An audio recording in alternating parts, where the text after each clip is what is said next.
Hello students, today we are going to cover an important chapter of class 6th social science, which is unity in diversity or many in the one. Now before starting the chapter, let me introduce myself a little bit. So I am Raghav Daksh, currently pursuing history honors from University of Delhi College of Vocational Studies. Now let's start our chapter with the heading meaning of unity in diversity. So this phrase unity in diversity means that even though India has a great variety of languages, foods, clothes, traditions and communities, there is still an underlying oneness that binds everyone together. Means that India is a culturally rich place which is very much diverse and there are multiple cultures, multiple traditions, but still there is an underlying openness, means there is a brotherhood that binds everyone together. Now, Rabindranath Tagore and Sri Aurobindo both highlighted this idea. Tagore wished never to lose the joy of experiencing the one in the play of the many, and Sri Aurobindo said unity and diversity is India's natural way of being, Har Swabhav and Swadharma. Now, basically, Rabindranath Tagore wished that never to lose the joy of experiencing the one in the play of many, means there are multiple cultures, multiple people, but still there is oneness, there is a brotherhood.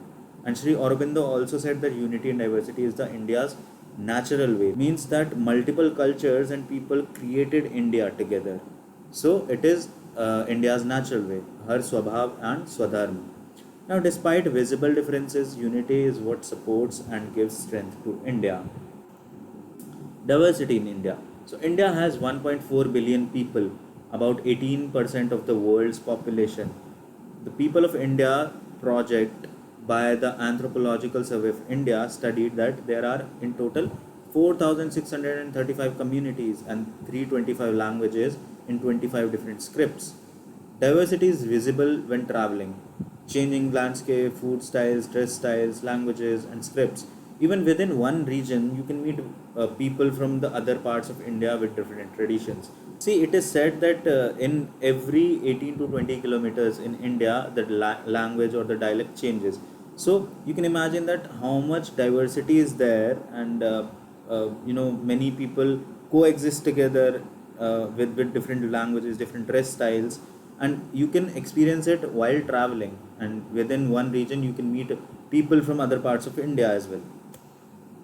Food for all. India has thousands of dishes with so much variety that it can feel endless. Unity in food. Despite differences in recipes, most Indians eat the same basic staple grains and pulses. See, India also has thousands of dishes with so many varieties because it was a place of spices. It is a place of spices actually.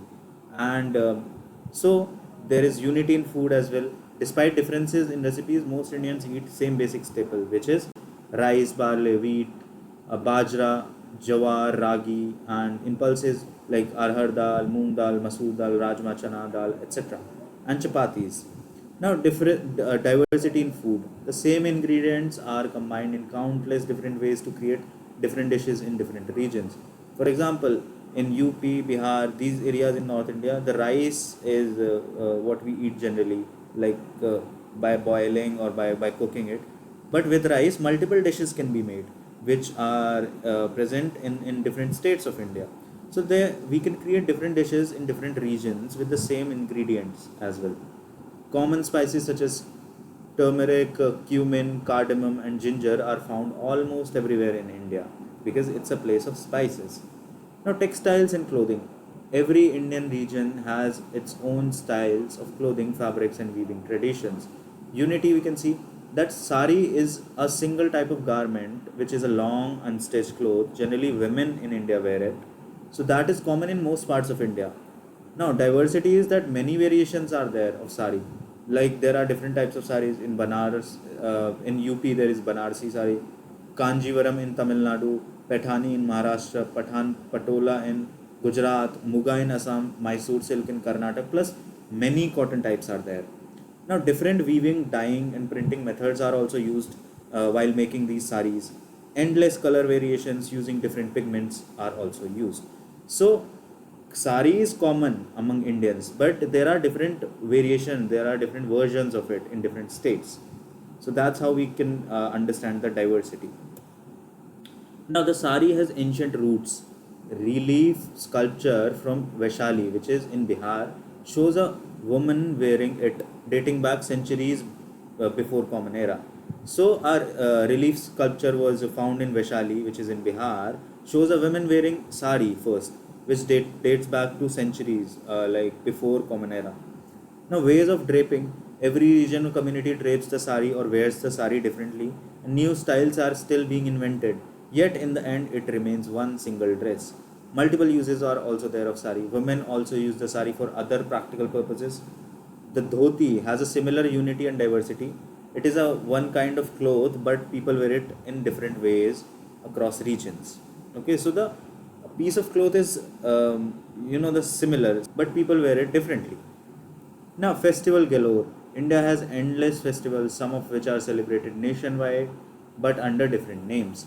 Example, Makar Sankranti, it is a harvest festival around which is celebrated around January 14th, which is known as Pongal in Tamil Nadu, Uttarayan in Gujarat, Lohri in Punjab, and Bihu in Assam, and Khichdi Parv in Bihar and Uttar Pradesh, and with many other names. So the main purpose of the festival, which is why it is celebrated for the harvest, is same, but it is known differently in different states of India. Unity, we can know that same festival time and idea is the similar, which is harvest, gratitude, and coming up of new season. But the diversity is that different names are there and ritual across regions. During October, November also has many major festivals like Diwali, Durga Puja, Kali Puja, etc., which again shows the same unity diversity pattern.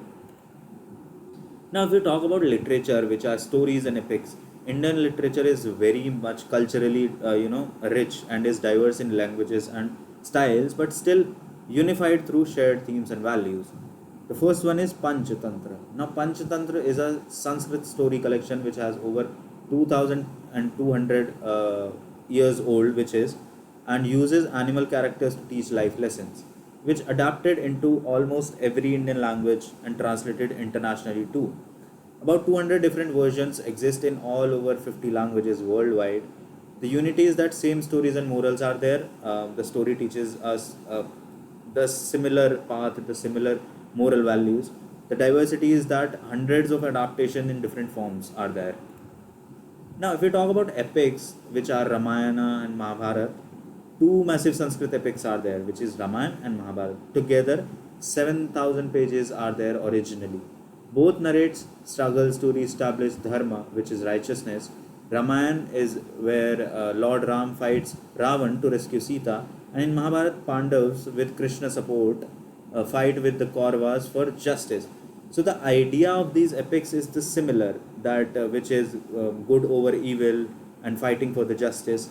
Now, these contain shorter moral stories and constant reflection on right and wrong. The unity is that same central stories and characters are there, and the diversity is that countless regional versions of Mahabharata and Ramayana is there. So basically, there are different or multiple versions of Mahabharata as well as Ramayana, but only a small detailing might be missing or some scene is different. That's how it is. And tribal adaptations are there, and folk tellings, oral traditions are also present. Each community often adapts these epics and links them to its own local legends. Example, tribal groups in India like Bhils, Gonds, Mundas, Irulas, etc. have their own versions and stories of the Pandavas or Rama passing through their regions. So they have small detailing, different, such as the story where Lord Ram passed through their regions, or the Pandavas has different stories. So this widespread created a web of cultural connections across India and even Asia over thousands of years. Now, arts and culture. So, classical architecture, arts, music, and dance all display the same principle. The unity is that they share the cultural roots and themes, and the diversity is different regional styles are incorporated into different regions, and performances are different, and art forms are also different. For example, Madhubani, it is very much popular in the northern India, in basically Bihar, and in southern area there is different form of art. So this is diversity, but the idea of culture is same. Indian culture celebrates diversity not as division but as enrichment. The underlying unity links everything together and nourishes the ever growing variety. So that is the speciality of India, that even though the cultures are different, even though the languages, the tradition, it is very much diverse, but still we are together and everything links together and nourishes the uh, ever growing variety. Yeah, so this was all about this chapter. I hope you liked it. If you liked the video, please give it a thumbs up. You can comment down your doubts below and subscribe to the channel for more such videos and lectures. Till then, take care, bye bye, and see you in the next video.